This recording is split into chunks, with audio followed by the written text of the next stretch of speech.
नमस्कार दोस्तों, स्वागत है आप सभी का पाई क्लासेस यूट्यूब चैनल पे। दोस्तों, आज की इस वीडियो में साइंस से संबंधित कुछ महत्वपूर्ण प्रश्न के बारे में डिस्कस करेंगे, जो पॉलिटेक्निक आईटीआई पारा मेडिकल प्रवेश परीक्षा के लिए काफ़ी ही महत्वपूर्ण है। ठीक है, यदि आप इस बार पॉलिटेक्निक आईटीआई पारा मेडिकल प्रवेश परीक्षा की तैयारी कर रहे हैं तो इस वीडियो को शुरू से अंत तक देखें। इस वीडियो में आपका साइंस का 30 महत्वपूर्ण प्रश्न दिया गया है और सारा प्रश्न आपका एग्जाम टाइप प्रश्न है।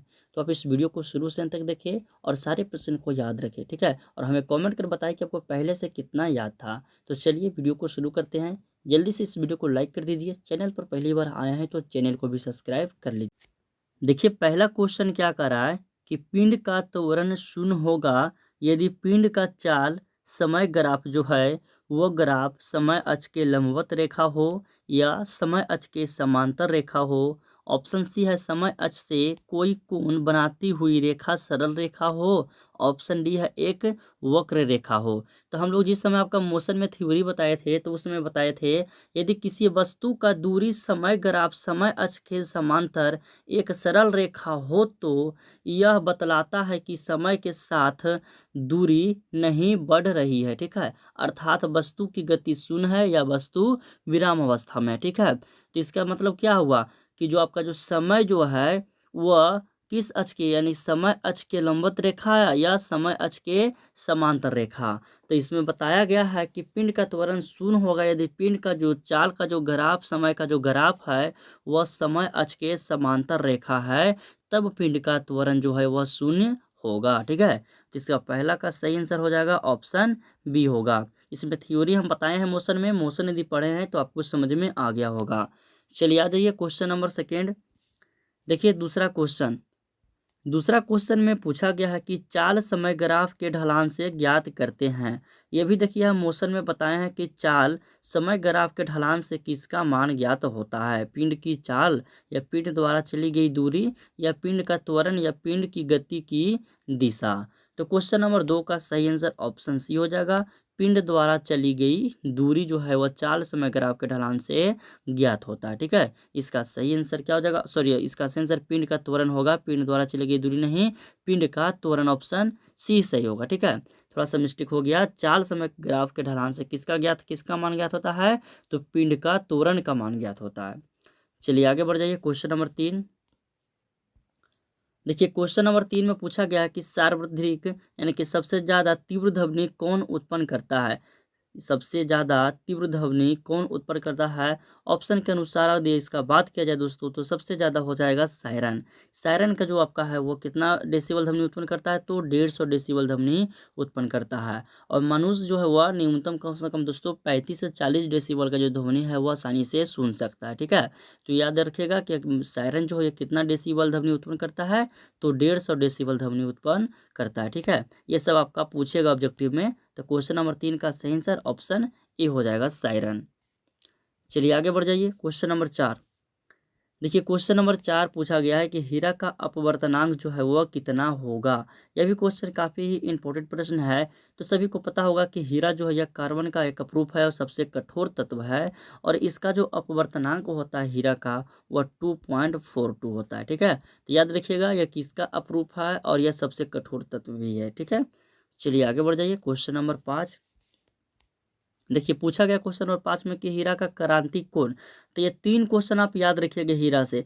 हीरा का क्रांतिक कोण कितना होता है, तो 24 डिग्री, और इसका अपवर्तनांक तो 2.42, और हीरा कार्बन का अपरूप है और सबसे कठोर जो आपका है वो पदार्थ आपका हीरा ही है। ठीक है, तो हीरा से संबंधित ये 4 पॉइंट आप याद रखिए। यह 4 पॉइंट से संबंधित दोस्तों आपका एग्जाम में प्रश्न पूछे जाते हैं। चलिए आगे बढ़ जाइए क्वेश्चन नंबर 6। देखिए क्वेश्चन नंबर 6 में पूछा गया कि संवेदना को कम करने के लिए मुख्यतः किस औषधि का प्रयोग किया जाता है। संवेदना को कम करने के लिए किस औषधि का प्रयोग किया जाता है, तो निषेचक का प्रयोग किया जाता है। किसका, निषेचक का प्रयोग किया जाता है। इसका सही आंसर ऑप्शन डी होगा। चलिए आगे बढ़ जाइए क्वेश्चन नंबर 7। देखिए क्वेश्चन नंबर 7 में पूछा गया है कि प्रथम एंटीबायोटिक है। बताइए कि प्रथम एंटीबायोटिक जो है वो एंटीबायोटिक कौन है।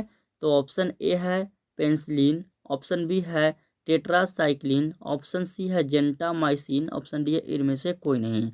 तो क्वेश्चन नंबर 7 का सही आंसर हो जाएगा ऑप्शन ए हो जाएगा पेनिसिलिन हो जाएगा। ठीक है, यह जो है एंटीबायोटिक का एक समूह है। ठीक है दोस्तों, तो याद रखिएगा कि पेनिसिलिन जो है यह एंटीबायोटिक का एक समूह है।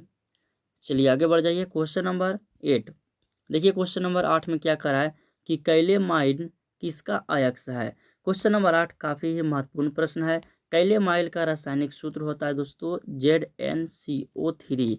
आपको पता चल गया कि जब इसका रासायनिक सूत्र ZnCO3 है तो किसका, तो जिंक का अयस्क होगा। ठीक है, किसका अयस्क है, जिंक का अयस्क। और कुछ बता देते हैं जिंक का अयस्क, एक हो गया जिंक ब्लेड हो गया, वेलेमाइट हो गया, ये सब जो हो गया जिंक का अयस्क हो गया। तो देखिए आपका एग्जाम में एक वीडियो हम आपको बताए थे, उस वीडियो में कि कुछ प्रमुख तत्व एवं उसके यौगिक और उसके यौगिक का रासायनिक सूत्र से संबंधित हम एक वीडियो बनाए हैं। तो आपका उस वहाँ से एक क्वेश्चन आपका पूछा जाएगा तीनों एग्जाम में दोस्तों, पॉलिटेक्निक, ITI, पैरामेडिकल हो या पैरामेडिकल डेंटल हो, ये तीनों एग्जाम में वहाँ से एक क्वेश्चन पूछा जाएगा। तो आप उस वीडियो को शुरू से देखिए, अभी उसका एक पार्ट और जो है हम आपको बताएंगे। ठीक है, तो फिलहाल आप याद रखिए कि कैलेमाइन जो है यह जिंक का अयस्क है। चलिए आगे बढ़ जाइए, क्वेश्चन नंबर 9। क्वेश्चन नंबर 9 में आपसे पूछा गया है कि जिंक और पारा प्राकृतिक में मुख्यतः पाया जाता है। बताइए कि जिंक और पारा जो है यह प्राकृतिक में मुख्यतः पाया जाता है। तो यह प्राकृतिक में मुख्यतः सल्फाइड के रूप में पाया जाता है। किसके रूप में, सल्फाइड के रूप में। अब आपसे पूछेगा कि सल्फाइड का क्वथनांक और घनत्व कितना है। तो सल्फाइड का जो क्वथनांक है वो -60 डिग्री सेल्सियस है और इसका घनत्व हो गया 1.36 kg पर सेंटीमीटर पर मीटर क्यूब हो जाएगा। ठीक है, पर मीटर क्यूब। एक बार फिर से लिख देते हैं, सल्फाइड का जो घनत्व हो गया 1.36 kg पर मीटर क्यूब हो गया और इसका क्वथनांक हो गया -60 डिग्री सेल्सियस। यह हो गया सल्फाइड के। ठीक है, तो याद रखिएगा इसका क्वथनांक और इसका घनत्व। चलिए इसके बाद क्वेश्चन नंबर 10 देखिए। देखिए क्वेश्चन नंबर 10 में पूछा गया है कि अमोनिया कार्बन डाइऑक्साइड से अभिक्रिया कर बनाता है। देखिए अमोनिया जो है यह कार्बन डाइऑक्साइड से अभिक्रिया करके यूरिया का निर्माण करता है। ठीक है, तो इसका सही आंसर ऑप्शन सी होगा। यूरिया का रासायनिक सूत्र, तो इसका रासायनिक सूत्र होता है CH4N2O। यह समीकरण आपका संतुलित किया गया है, या कहीं कहीं बुक में देखिएगा तो आपका रहेगा CO.NH2O, इस तरह से रहेगा। ठीक है, और यूरिया का घनत्व की बात किया जाए तो 1.32 ग्राम पर सेंटीमीटर क्यूब हो जाएगा यूरिया का घनत्व। ठीक है, तो इसका यूरिया का घनत्व और इसका रासायनिक सूत्र, यह तीनों याद रखिएगा। यह तीनों में से दोस्तों आपके एग्जाम में पूछ सकता है। ठीक है, रासायनिक सूत्र पूछे या इसका घनत्व पूछे या अमोनिया कार्बन डाइऑक्साइड से अभिक्रिया कर क्या बनाता है, तो यूरिया बनाता है। ठीक है, तो ये तीनों पॉइंट को आप याद रखिएगा। चलिए आगे बढ़ जाइए, क्वेश्चन नंबर 11। देखिए क्वेश्चन नंबर 11 है कि ऑक्सीजन अमोनिया से अभिक्रिया कर क्या उत्सर्जित करता है। सभी को बताइएगा कि ऑक्सीजन जो है वो अमोनिया से अभिक्रिया करता है और अभिक्रिया करने के बाद वह क्या उत्सर्जित करता है, कौन सा गैस को उत्सर्जित करता है, तो नाइट्रोजन गैस को उत्सर्जित करता है। ठीक है, इसका सही आंसर ऑप्शन ए होगा। चलिए इसके बाद देखिए क्वेश्चन नंबर 12। क्वेश्चन नंबर 12 में आपसे पूछा गया कि ऑक्सीजन में कोर इलेक्ट्रॉनों की संख्या। देखिए 12वीं कक्षा में आपका तत्व का इलेक्ट्रॉनों की संख्या ज्ञात करने के लिए पता होगा। ठीक है, तो ऑक्सीजन का जो परमाणु संख्या होता है वो 8 होता है। तो इसको 12वीं कक्षा में कितना इलेक्ट्रॉन होता है, तो 2 इलेक्ट्रॉन होता है। ठीक है, 2 यानी कि इसका 12वीं कक्षा में कितना इलेक्ट्रॉन, तो 2 इलेक्ट्रॉन। ये सब आप 10th में पढ़े होंगे दोस्तों, 12वीं कक्षा में इलेक्ट्रॉनों की संख्या ज्ञात करने के लिए। ठीक है, तो ये सब क्वेश्चन में दिक्कत नहीं होना चाहिए। इसका सही आंसर हो जाएगा ऑप्शन बी हो जाएगा। चलिए आगे बढ़ जाइए, क्वेश्चन नंबर 13। देखिए पूछा गया है कि भूरा लाल गैस जो है वह गैस कौन सा है। तो भूरा लाल गैस हो जाएगा फ्लोरीन का, जो आपका देखिए F2 जो है यह भूरा लाल गैस है। ठीक है, और यह जो आपका है फ्लोरीन का मोलिकुलर का आपका जो फार्मूला बताया गया, F2 जो है यह फ्लोरीन का मोलिकुलर फार्मूला है। ठीक है, तो याद रखिएगा फ्लोरीन का मोलिकुलर फार्मूला F2 होता है, यह भूरा लाल गैस है। चलिए आगे बढ़ जाइए, क्वेश्चन नंबर 14 में देखिए। क्वेश्चन नंबर 14 आपसे पूछा गया है कि समुद्र घास में प्राप्त होता है। देखिए समुद्र में जो घास होता है उस घास में क्या रहता है, तो उस घास में दोस्तों आयोडीन का मात्रा रहता है। ठीक है, और सबको पता होगा कि आयोडीन की कमी से कौन सा रोग होता है। ठीक है, तो इसका सही आंसर क्या हो जाएगा, ऑप्शन बी होगा। चलिए इसके बाद आगे बढ़ जाइए। क्वेश्चन नंबर 15 देखिए। क्वेश्चन नंबर 15 में आपसे पूछा गया कि ब्रोमीन किस ताप पर अपघटित होता है।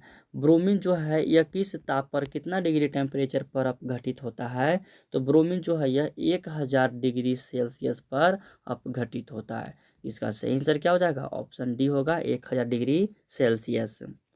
चलिए इसके बाद आगे बढ़िए। क्वेश्चन नंबर 16 देखिए। क्वेश्चन नंबर 16 में आपसे पूछा गया है कि क्लोरीन जल से अभिक्रिया कर देता है।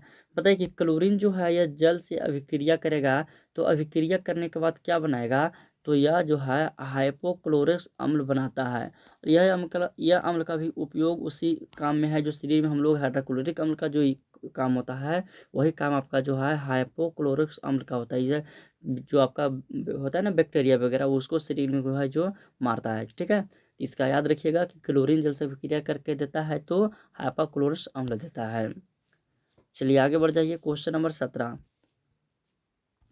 देखिए। क्वेश्चन नंबर 17 में आपसे पूछा गया है कि ब्रोमीन का क्वथनांक, सभी कोई बताइएगा कि ब्रोमीन का जो क्वथनांक है वह आपका कितना डिग्री सेल्सियस है। ठीक है, तो ब्रोमीन का जो क्वथनांक होता है दोस्तों वो होता है 58.78 डिग्री सेल्सियस। ठीक है, तो इसका सही आंसर क्या हो जाएगा, ऑप्शन ए होगा, 58.78 डिग्री सेल्सियस। चलिए आगे बढ़िए। क्वेश्चन नंबर 18 में देखिए आपसे पूछा गया है कि निम्न में कौन क्लोराइड का उदाहरण है। क्लोराइड का उदाहरण जो है वह कौन है, तो गोंद। गोंद जो आप लोग देखे होंगे, जो कि आपको यूज वगैरह किए होंगे गोंद को, तो वह जो गोंद जो है वह क्लोराइड का उदाहरण है। ठीक है, तो इसका सही आंसर ऑप्शन सी होगा। चलिए इसके बाद आगे बढ़िए। क्वेश्चन नंबर 19 क्वेश्चन नंबर 19 देखिए। पूछा गया है कि बेकेलाइट है एक, बेकेलाइट है एक, तो यह क्या है, रबर है, प्लास्टिक है, या संताली स्ट्रेसा है, या कर्स है। तो बेकेलाइट जो है दोस्तों यह आपका क्या हो जाएगा, तो प्लास्टिक है। ठीक है, तो क्वेश्चन नंबर 19 का सही आंसर क्या हो जाएगा, ऑप्शन बी। और बेकेलाइट का रासायनिक सूत्र पूछेगा तो होगा C6H6O CH2O। यह हो गया बेकेलाइट का रासायनिक सूत्र हो गया। ठीक है, तो सूत्र भी याद रखिएगा और यह प्लास्टिक है। ठीक है, यह भी याद रखिएगा। चलिए आगे बढ़िए। क्वेश्चन नंबर 20 क्वेश्चन नंबर 20 में पूछा गया है कि सेलुलोज है। बताइए कि सेलुलोज जो है यह क्या है, तो यह है कार्बोहाइड्रेट है। ठीक है, सेलुलोज जो है यह कार्बोहाइड्रेट है। आपको पता होगा कि कार्बोहाइड्रेट सबसे ज़्यादा किसमें, तो आलू में पाया जाता है। चलिए आगे बढ़ जाइए। क्वेश्चन नंबर 21 में देखिए। 21 में क्या पूछा गया है कि इथाइन के बहुलीकरण से बनता है। इथाइन के जो बहुलीकरण से है वो क्या बनता है, तो बेंजीन बनता है। ठीक है, क्या बनता है, बेंजीन। बेंजीन का रासायनिक सूत्र होता है C6H6 होता है। इसमें 6 हो गया कार्बन और 6 हाइड्रोजन हो गया। चलिए आगे बढ़ जाइए। क्वेश्चन नंबर 22 में देखिए। क्वेश्चन नंबर 22 में पूछा गया है कि निम्न में से कौन हाइड्रोकार्बन है, कौन हाइड्रोकार्बन है, ब्यूटेन, क्लोरोफॉर्म, अल्कोहल, या क्लोरोवेंजीन। तो क्वेश्चन नंबर 22 का सही आंसर हो जाएगा, ऑप्शन ए होगा, ब्यूटेन, या जो है हाइड्रोकार्बन है। ठीक है, तो क्वेश्चन नंबर 22 का सही आंसर क्या हो जाएगा, ऑप्शन ए होगा। चलिए आगे बढ़ जाइए। क्वेश्चन नंबर 23 में देखिए। क्वेश्चन नंबर 23 है कि निम्न में से किसे मार्क्स गैस कहा जाता है। तो सबको पता होगा कि मीथेन जो है या मार्क्स गैस के नाम से भी जाना जाता है। ठीक है, तो इसका सही आंसर ऑप्शन ए होगा, मीथेन। इसका रासायनिक सूत्र CH4 होता है। चलिए आगे बढ़िए। क्वेश्चन नंबर 24 देखिए। क्वेश्चन नंबर 24 पूछा गया है कि जब कोई वस्तु किसी श्यान द्रव में गिरती है तो उस वस्तु का जो वेग होता है उस वेग में क्या कोई प्रभाव होता है, तो जी बिल्कुल होता है। उसमें प्रभाव, उसका वेग जो है वो बढ़ जाता है। जब कोई वस्तु श्यान द्रव में गिर जाती है तो उस वस्तु का वेग में जो है वो वेग जो है क्या होगा, तो बढ़ जाएगा। यानी इसका सही आंसर हो जाएगा, ऑप्शन ए होगा। चलिए इसके बाद अगला क्वेश्चन देखिए। 25 नंबर क्वेश्चन कि स्टील एवं रबर में कौन अधिक प्रत्यस्थ है। सभी को एक आपको पता होगा कि स्टील और रबर में जो है सबसे अधिक प्रत्यस्थ है वो स्टील है। ठीक है, वो कौन है, तो स्टील है।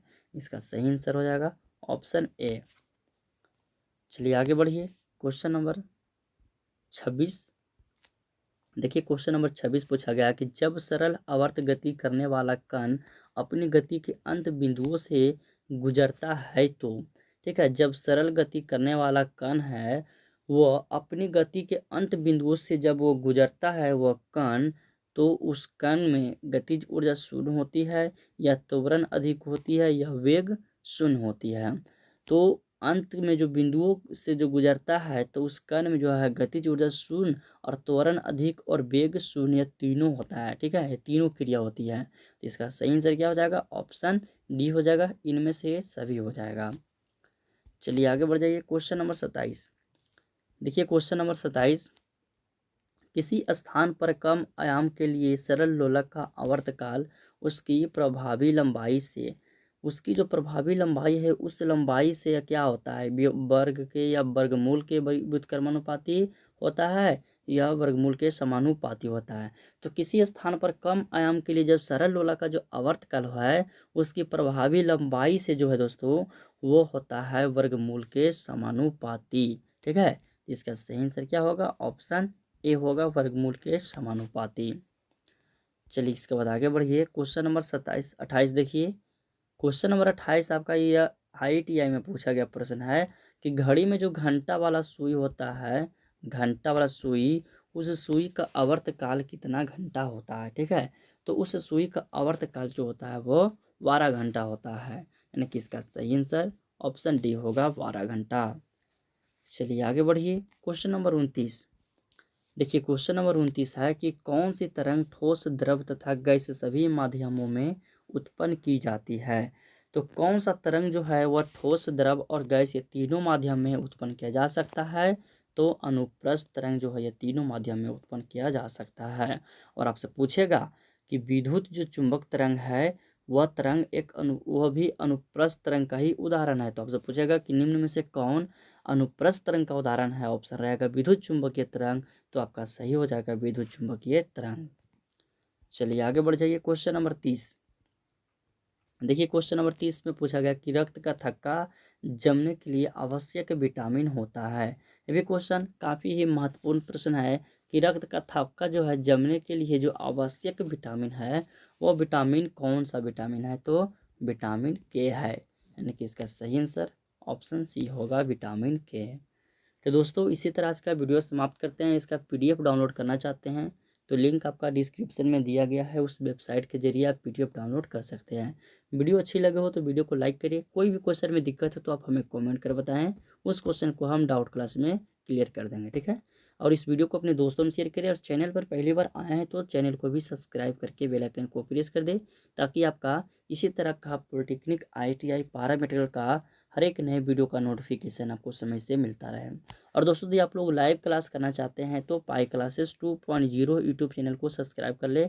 आपका उसे चैनल पे लाइव क्लास 12:30 बजे प्रत्येक दिन, 12:30 बजे दिन में जो, ठीक है, 12:30 बजे दिन में आपका लाइव क्लास लिया जाता है।